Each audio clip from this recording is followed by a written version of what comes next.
I want to welcome you back to Thrive in the Word. We've been talking about 1 Peter, the second chapter, verse number 9. And we want to continue. Now, in the first part of verse number 9, Peter is writing to the Jewish believers, and he's writing to us as believers in general. But he's told them who they were in Christ. But you know what? Just because you know who you are in Christ isn't enough. And that's what Peter does in the second part of verse number 9. He tells us what we are supposed to be doing. You know, have you ever looked at something, maybe it's a new tool or maybe something that you haven't seen before, and you say, you know, what's the purpose of that? What's the reason why that was created? And you see, we need to understand that as believers, there's a reason why God created us and why God redeemed us. Now, we're thankful that he did.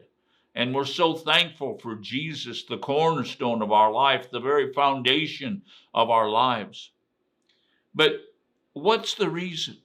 Well, Peter tells us the reason in the second part of verse number 9. And this is what he says.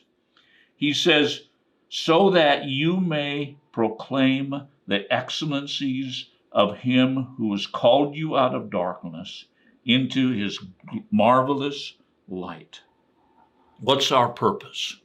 What's the very reason that we are here? We are here to proclaim.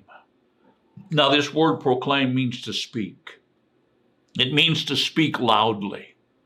And what are we supposed to be doing?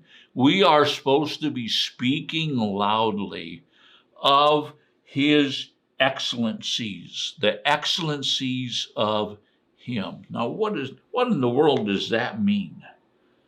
Well, what we understand here is that we need to be proclaiming, speaking about all that God is. How many of you know God is excellent? He's excellent in everything. And we need to be speaking about his excellence. You see, what happened is the people rejected Jesus. And why did they reject Jesus? Many times people reject Jesus because he's just common.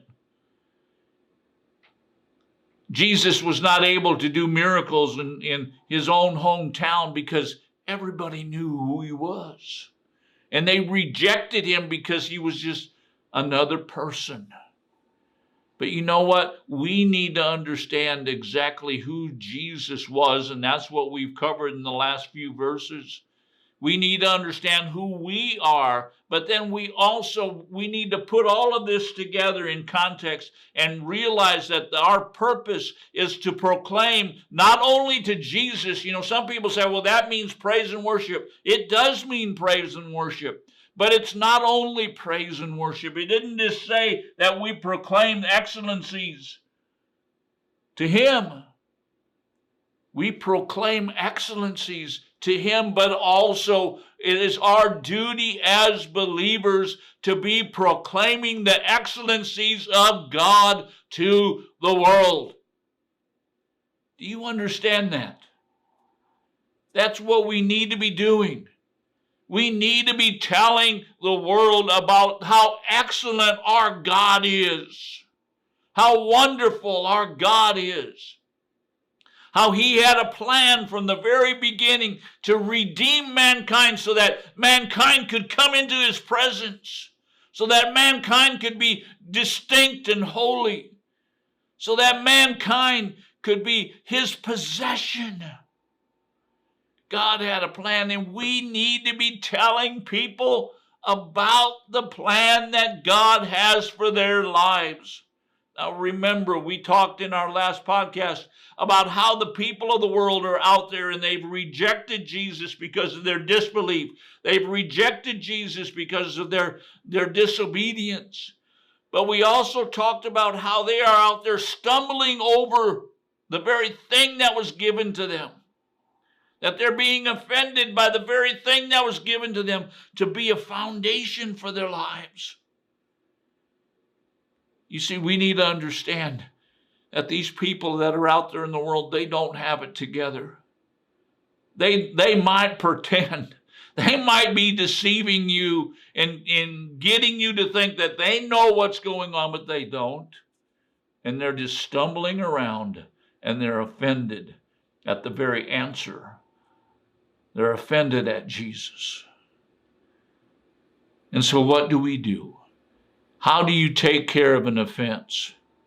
You take care of an offense by speaking good about it. We need to be speaking about God's excellencies. And then the very end of that, verse number 9.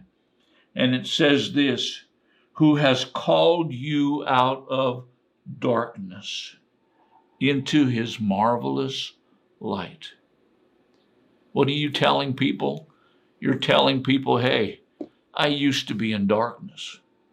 I used to be just like you, stumbling around, not getting anywhere, and offended at the very answer. I remember as a boy, I hated religion. I went to church because my parents would have, well, they would not have appreciated me not going to church. We'll just put it that way. But you know what? I hated religion. I remember one time standing and shaking my fist at God, saying, God, I'd just soon die and go to hell than to serve you. Why? Because I hated religion. I was offended at Jesus. But then, thank God, Jesus brought me out of that darkness. He brought me out of that place where I was constantly stumbling over the very answer. He brought me out and showed me that the very thing I was offended with was the thing I needed. He brought me out of darkness, and he brought me into his light. What a beautiful, beautiful thing that Peter is writing about here. We need to understand that as believers, we need to be sharing the excellencies of God. And what are the excellencies of God? There are testimonies of what God has done in our lives.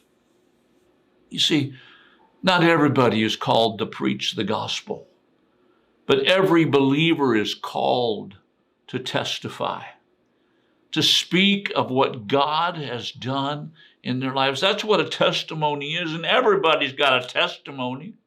You know, I talked to a guy years ago, and he said, well, I don't really have a testimony. I've been in church since I was just a kid, and I never did anything wrong. And you know what? That is just as great of a testimony as anything.